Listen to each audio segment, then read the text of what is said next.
السلام علیکم ورحمۃ اللہ وبرکاتہ۔ بھائی کم سے کم میری گفتگو کے دوران آپ حضرات کیمرہ بند رکھیں، کیمرہ بند کر دیں، بالکل بیٹھ جائیں، بات سنیں توجہ کے ساتھ، بیٹھ جائیے۔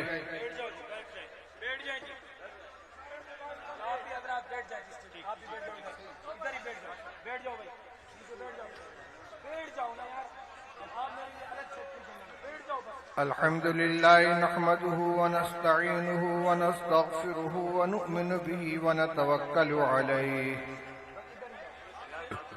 ونعوذ بالله من شرور أنفسنا ومن سيئات أعمالنا من يهده الله فلا مضل له ومن يضلله فلا هادي له ونشهد أن لا إله إلا الله وحده لا شريك له ونشهد أن سيدنا ومولانا محمدا عبده ورسوله صلى الله تبارك وتعالى عليه وعلى آله وأصحابه وبارك وسلم تسليما كثيرا كثيرا.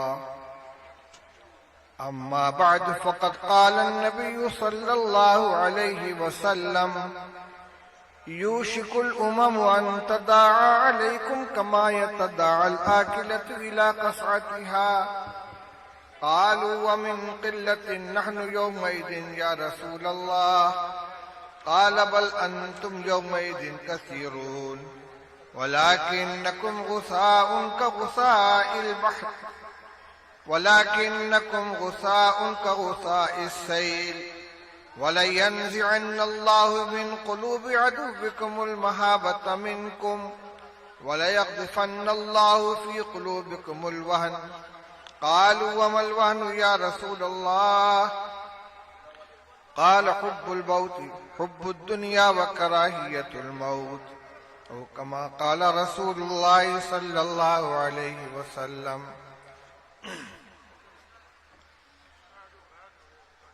صدر محترم، علماء کرام، برادران اسلام، حاضرین مجلس، اس وقت یہ فقید المثال اجتماع جو جمعیت علماء اسلام کے 7 سالہ جشن کے نام پہ منعقد کیا جا رہا ہے، اور تاحد نگاہ اہل ایمان کا یہ ٹھاٹھے مارتا ہوا سمندر کل سے پوری دنیا کے منتخب اور نمائندہ اکابر و مشائخ کی گفتگو سن رہا ہے. اس ناکارہ کو دارالعلوم دیوبند کی خدمت کے حوالے سے اس اجتماع میں حاضری کا حکم ملا اور مختصر وقت کے لیے حاضری کی سعادت حاصل ہو گئی.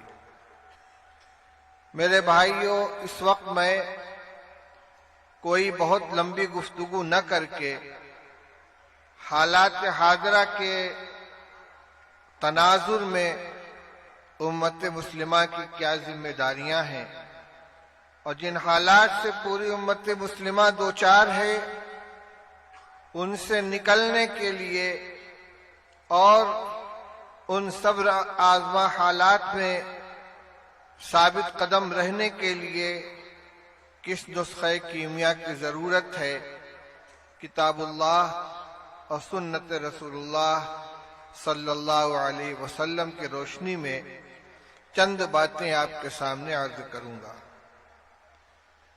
جو صورتحال پوری دنیا میں ہے یہ کوئی غیر متوقع چیز نہیں ہے.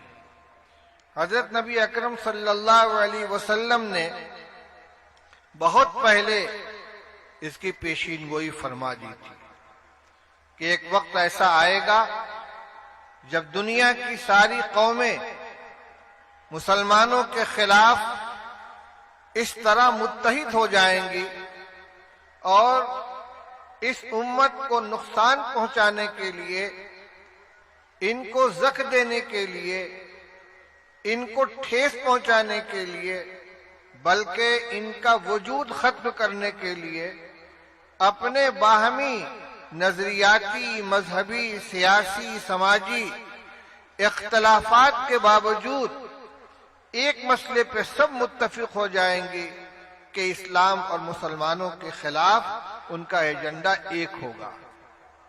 یہ وقت آئے گا، اور آپ نے بڑی محسوس مثال دے کر سمجھایا کہ ایک وقت آئے گا کہ ساری قومیں مسلمانوں کے خلاف اس طرح ایک دوسرے کو دعوت دیں گی جس طرح دسترخوان پہ کھانے کے لیے کوئی جماعت بیٹھی ہو اور اپنے ساتھیوں کو آواز دیتے ہیں، آؤ یہ ڈش بہت لذیذ ہے، یہ سالن بہت عمدہ ہے، ذرا یہ بھی لے لو، ذرا یہ بھی چکھ لو۔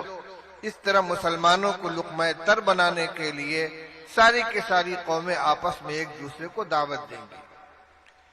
یہ بات جب رسول اللہ صلی اللہ علیہ وسلم نے ارشاد فرمائی ہے، اس وقت مسلمان اگرچہ تعداد کے اعتبار سے بہت مختصر تھے، لیکن ان کا ایمان پہاڑ سے زیادہ مضبوط، اللہ کے اوپر ان کا بھروسہ، اللہ کے وعدوں پر بھروسہ، اور اسلام کے ایک ایک حکم پر عمل کرنے کے سلسلے میں ان کا جذبہ اتنا غیر متزلزل تھا، اور ان کی دھاک اس طرح بیٹھی ہوئی تھی کہ ان کے لیے یہ بات عجیب و غریب تھی، حیرت کی بات تھی کہ کیا ایسا بھی وقت آئے گا کہ مسلمانوں کے خلاف ساری قومیں متحد ہو جائیں گی؟ آخر اس کا سبب کیا ہوگا؟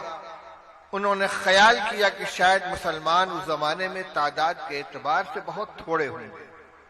تو بعض صحابہ نے پوچھا، وَمِن قِلَّةٍ نَحْنُ يَوْمَئِذٍ یا رسول اللہ، کیا اس زمانے میں ہم لوگ بہت تھوڑے ہوں گے؟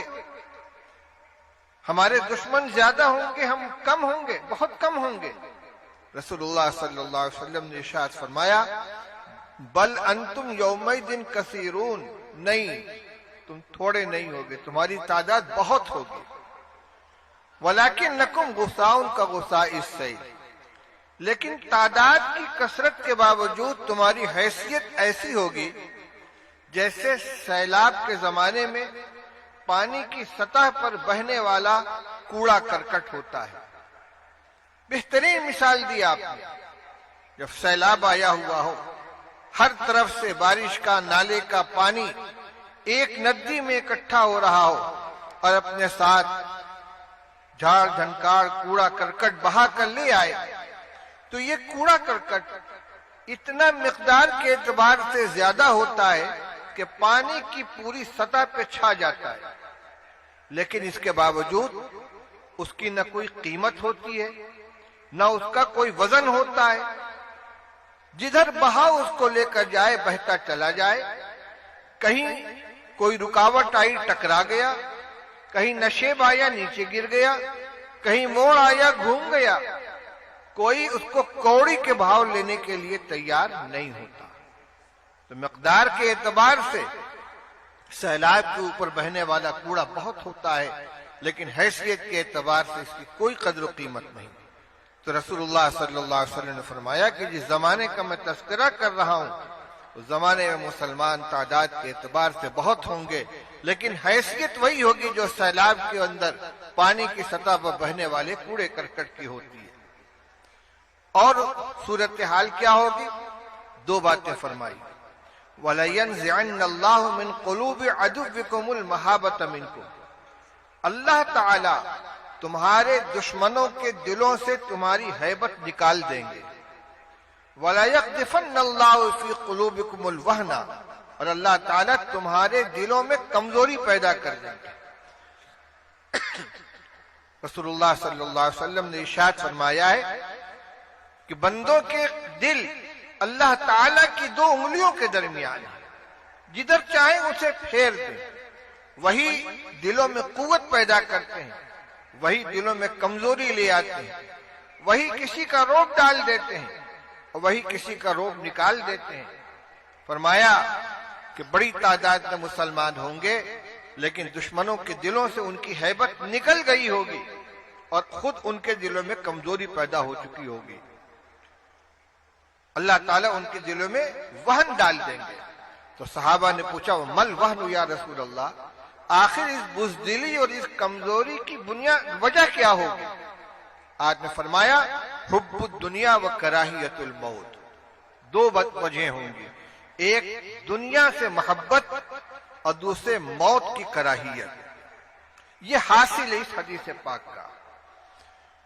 آج مسلمان تعداد کے اعتبار سے پوری دنیا میں دوسری بڑی اکثریت کے اندر ہے۔ اگر عیسائیوں کو، جو خواہ مذہبی طور پر عیسائی ہوں یا قومی مردم شماری کے اعتبار سے اپنے کو عیسائی کہتے ہوں، ان سب کو ایک مذہبی یونٹ تسلیم کر لیا جائے تو اس کے بعد پوری دنیا میں سب سے بڑی تعداد مسلمانوں کی۔ کم از کم 22 مسلم اسٹیٹ ہیں جہاں مسلمان اکثریت میں خود ان کی حکومت۔ کئی ایسے ممالک ہیں کہ جہاں ان کی بہت بڑی تعداد ہے۔ اگر پوری دنیا کے مسلمانوں کو شمار کیا جائے تو ان کو قلیل نہیں کہا جا سکتا۔ حضور نے فرمایا تھا بل انتم یومئذ کثیرون، تم بہت ہوگے۔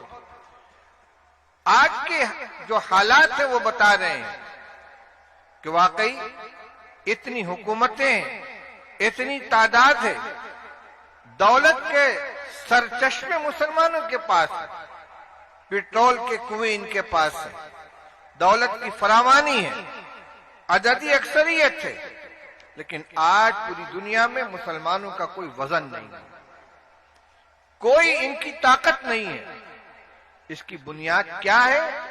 رسول اللہ صلی اللہ علیہ وسلم نے دو باتیں ارشاد فرمائی ہیں، حقیقت میں وہی ہمارے لیے غور کرنے کی چیز ہے۔ دو اسباب ہیں، ایک دنیا کی محبت اور دوسرے موت کی کراہیت۔ دنیا کی محبت کا مطلب کیا ہوا؟ دو چیزیں ہیں۔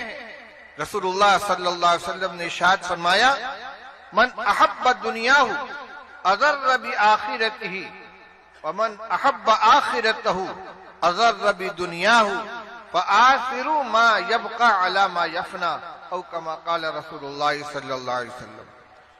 آپ نے ارشاد فرمایا کہ جو آدمی اپنی دنیا کو محبوب بنائے گا اسے اپنی آخرت کا نقصان اٹھانا پڑے گا، اور جو اپنی آخرت سے محبت کرے گا اسے دنیا کا نقصان برداشت کرنا پڑے گا۔ دونوں چیزیں برابر اور یکساں طور پر اس کے ہاتھ لگ جائیں، دنیا کے اعتبار سے بھی کوئی نقصان نہ ہو اور آخرت کی بھی مکمل کامیابی حاصل ہو جائے، یہ ہو نہیں سکتا۔ دونوں میں تقابل ہے۔ کرنا کیا ہے؟ فرما آثروا ما یبقى علی ما یفنى، جو چیز ختم ہو جانے والی ہے اس کو اس چیز کے اوپر ترجیح دو، جو چیز باقی رہنے والی ہے اس کو ترجیح دو اس چیز کے اوپر جو ختم ہو جانے والی ہے، یعنی آخرت کی کامیابی، وہاں کی سرخروئی، وہاں کی عزت جن چیزوں سے حاصل ہو سکتی ہے ان کو اختیار کرو۔ آپ نے ارشاد فرمایا حب الدنیا راس کل خطیئۃ، دنیا کی محبت ہر خطا اور ہر گناہ کی بنیاد ہے۔ آدمی جھوٹ کیوں بولتا ہے؟ بے ایمانی کیوں کرتا ہے؟ حقوق طلب کیوں کرتا ہے؟ خونریزی کیوں کرتا ہے؟ کوئی نہ کوئی دنیاوی منفعت اس کے پیش نظر ہوتی ہے۔ اور اسلامی تعلیمات، شرعی احکام، ان پر عمل کرنا دشوار کیوں ہو جاتا ہے؟ اس لیے کہ ان اعمال کا جو صلہ آخرت میں ملنے والا ہے، ان پر جو کامیابی کا فیصلہ ہے اللہ تعالیٰ کی طرف سے، وہ ہماری نگاہوں سے اوجھل ہو چکا ہے۔ اس لیے میرے بھائیوں، رسول اللہ صلی اللہ علیہ وسلم نے جہاں آنے والے حالات کی پیشین گوئی کیے، وہیں مرض کی بھی نشاندہی کیے، اور جب مرض کی نشاندہی ہو گئی تو اسی کے ضمن میں اس کا علاج بھی آ گیا کہ آج ہمیں سب سے پہلی بات یہ ہے کہ مسلمانوں کو اپنی زندگی میں تبدیلی لانے کی ضرورت ہے۔ وہ تبدیلی کیا ہوگی؟ اسی ضمن میں ایک بات اور عرض کرتا چلوں۔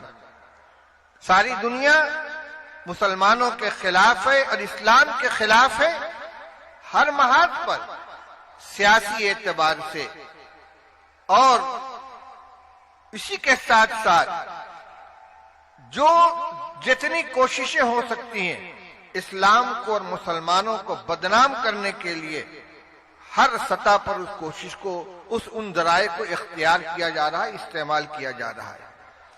اور یہ زمانہ پروپیگنڈے کا ہے۔ گوبلز کا جو فلسفہ تھا کہ جھوٹ اتنا بولو کہ خود جھوٹ بولنے والے کو شبہ ہونے لگے کہ کہیں یہ سچ تو نہیں ہے، آج جھوٹ مسلسل اور اتنی قوت کے ساتھ اسلام اور مسلمانوں کے بارے میں بولا جا رہا ہے، پروپیگنڈا کیا جا رہا ہے کہ اچھے خاصے لوگ بھی شک و شبہ کا شکار ہو جاتے ہیں۔ بڑی عجیب و غریب بات ہے کہ کچھ دنوں پہلے دیندار مسلمان داڑھی ٹوپی کرتا والے معزز قابل اعتماد سمجھے جاتے تھے، اور آج ماحول ایسا بنا دیا گیا ہے کہ جو دینی شکل و صورت والے داڑھی کرتا والے ہیں، دیندار لوگ ہیں، ان کو مشکوک قرار دے دیا گیا، اور جن لوگوں کو پہلے ناقابل اعتماد سمجھا جاتا تھا آج وہ قابل اعتماد ہو گئے۔ یہ نتیجہ اس پروپیگنڈے کا۔ کبھی مسلمانوں کو دہشت گرد کہا جاتا ہے، کبھی مدارس کو دہشت گردی کا اڈا کہا جاتا ہے، لیکن ہماری طرف سے اسلام کی، مدارس کی اور مسلمانوں کی صحیح تصویر پیش کرنے کی کوشش جس سطح پر ہونی چاہیے وہ نہیں ہو رہی ہے۔ مثبت جواب یہ ہے کہ ہم اپنی عملی زندگی ایسی بنائیں کہ ہمیں دیکھ کر لوگ ہم سے اسلام کو سیکھیں، ہم سے اسلام کو جانیں۔ یہ مختصر ہے، میں زیادہ تفصیل کے ساتھ گفتگو نہیں کر پاؤں گا، لیکن ہمیں زندگی گزارنے کا جو طریقہ عطا کیا گیا ہے، کچھ تو وہ اعمال ہیں جن کا تعلق ہماری اپنی ذات سے ہے، عبادات ہیں، طاعات ہیں، فرائض و واجبات ہیں، کچھ محرمات ہیں، کچھ کرنے کے کام ہیں، کچھ نہ کرنے کے، لیکن اس کے ساتھ ساتھ بہت سے اعمال اور معاملات اور اخلاق وہ ہیں جس میں مسلمان اور غیر مسلم کی کوئی تمیز نہیں ہے، ہر ایک کے ساتھ ہمیں یکساں معاملہ کرنا ہے۔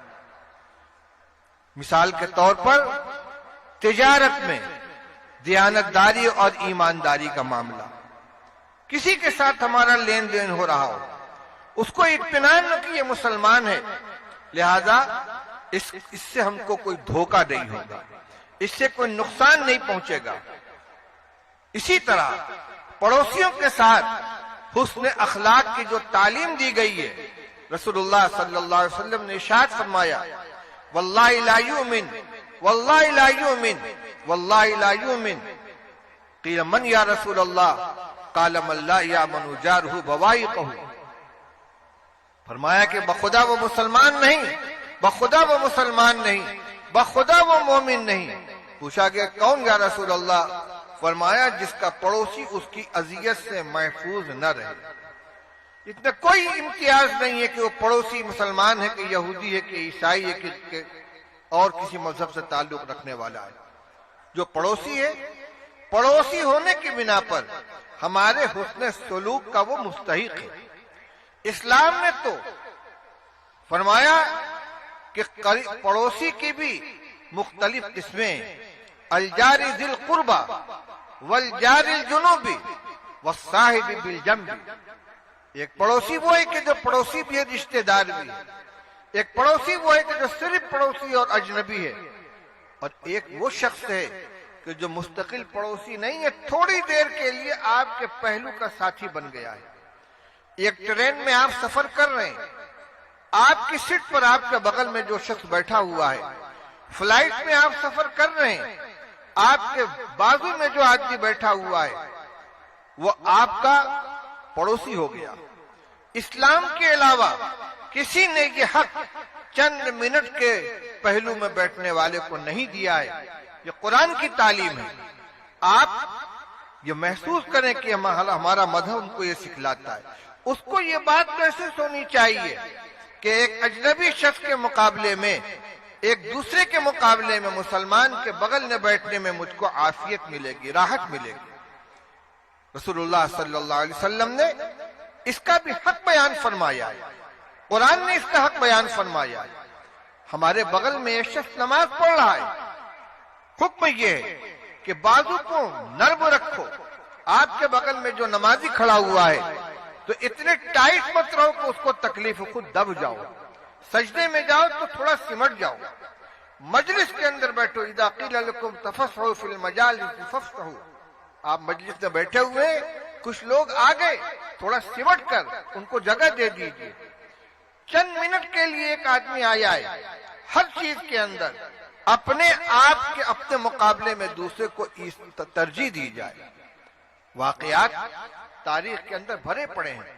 امام ابو حنیفہ رحمۃ اللہ علیہ کے زمانے میں ان کا ایک غیر مسلم پڑوسی تھا، یہودی، جو شراب پیتا تھا، اور رات کو جب شراب میں دھت ہو کر گھر میں آتا تو وہ شعر پڑھا کرتا تھا، اذاعونی وای فتن اذاعو لیوم کریہۃ وسداد صغری۔ لوگوں نے مجھے کھو دیا، مجھے ضائع کر دیا، اور کیسے جوان کو ضائع کر دیا جو جنگ کے دن اور سرحدوں کی حفاظت کے موقع پر کام آ سکتا تھا۔ ایک ترنگ کے اندر پڑتا تھا، ایک مرتبہ گرفتار ہو گیا، پولیس اس کو پکڑ کے لے گئی۔ امام ابو حنیفہ رحمۃ اللہ علیہ کو خبر لگی، پڑوسی تھا، یہودی تھا، شرابی تھا، بہت نیک آدمی نہیں تھا لیکن پڑوسی تھا۔ امام صاحب تشریف لے گئے، اس کا جرمانہ ادا کیا اور اسے رہا کرا کے لے آئے اور فرمایا ما اذعناکا، تو کہتا تھا کہ لوگوں نے ہمیں ضائع کر دیا، ہم نے تمہیں ضائع نہیں کیا، دیکھو تم کو ہم چھڑا کر لے آئے۔ غالباً وہی پڑوسی یا کوئی دوسرا پڑوسی، اس نے اپنا مکان بیچنے کا ارادہ کیا اور اعلان کیا کہ میرے مکان کی قیمت 20,000 درہم ہے۔ لوگوں نے کہا تمہارے مکان کی قیمت 10,000 سے زیادہ نہیں ہے۔ اس نے کہا ٹھیک ہے، مکان کی قیمت 10,000 اور ابو حنیفہ کے پڑوس کی قیمت 10,000۔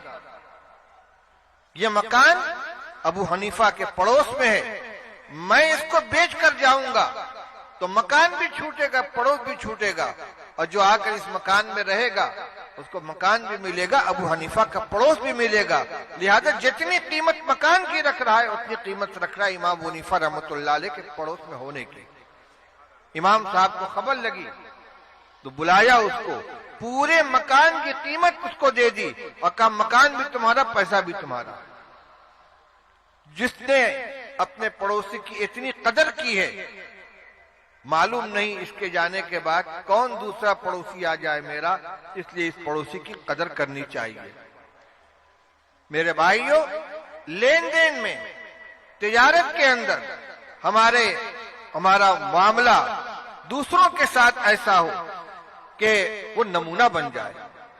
امام ابو حنیفہ رحمۃ اللہ علیہ کا نام آیا۔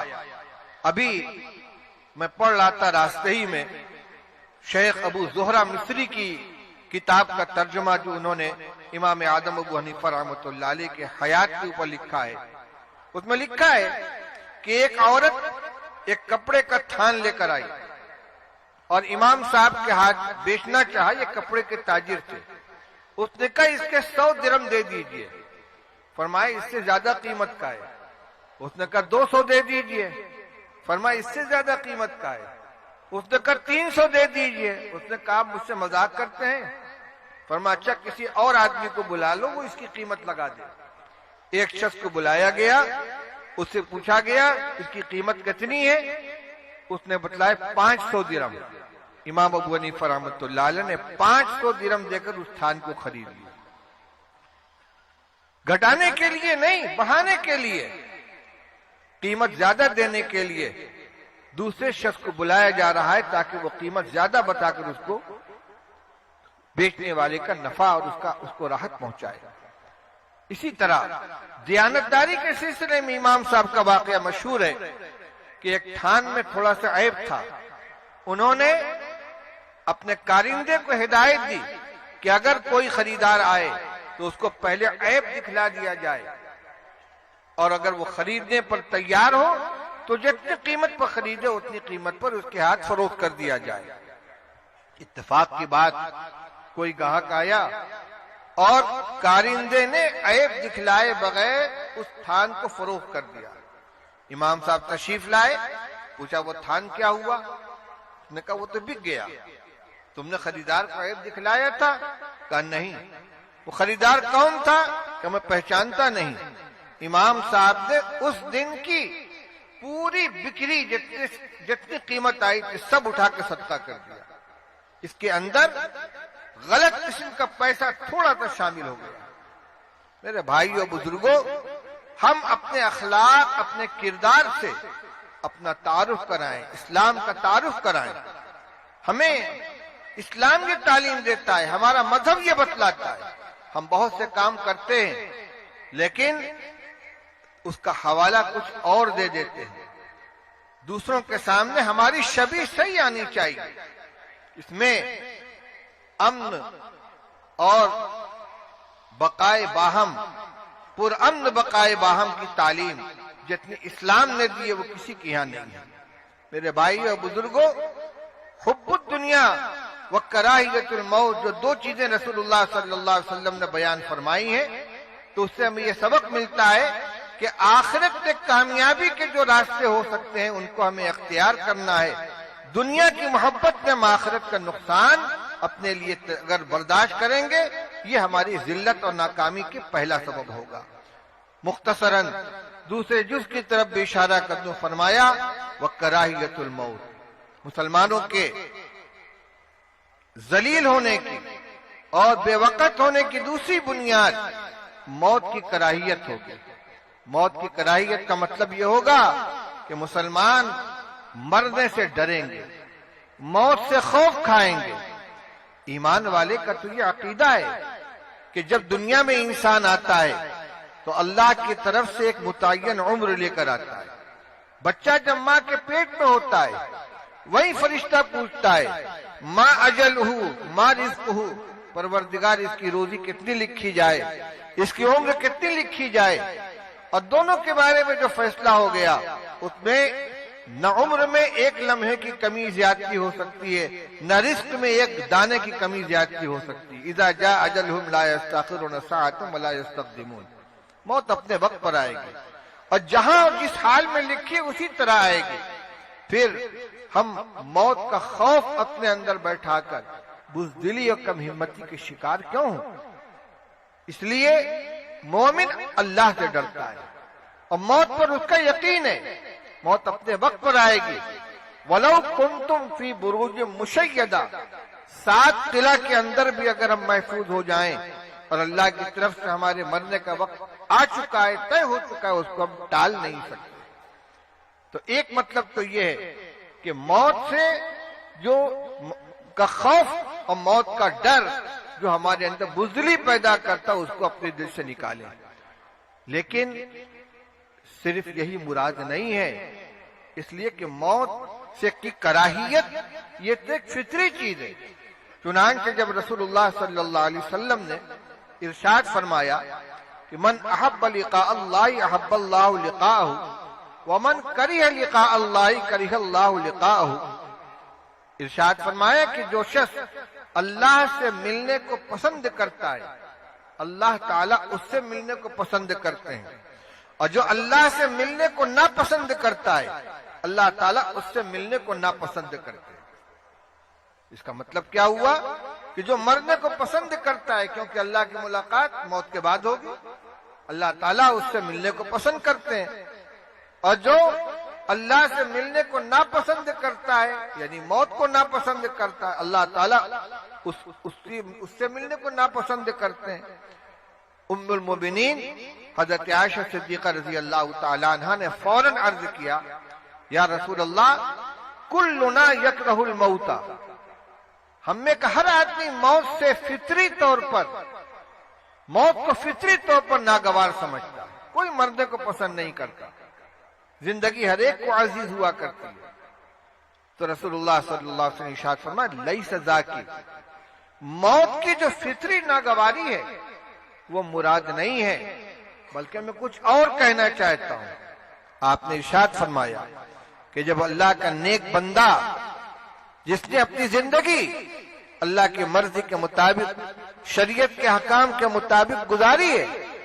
جب اس کے مرنے کا وقت آتا ہے تو رحمت کے فرشتے اس کی روح قبض کرنے کے لیے آتے ہیں۔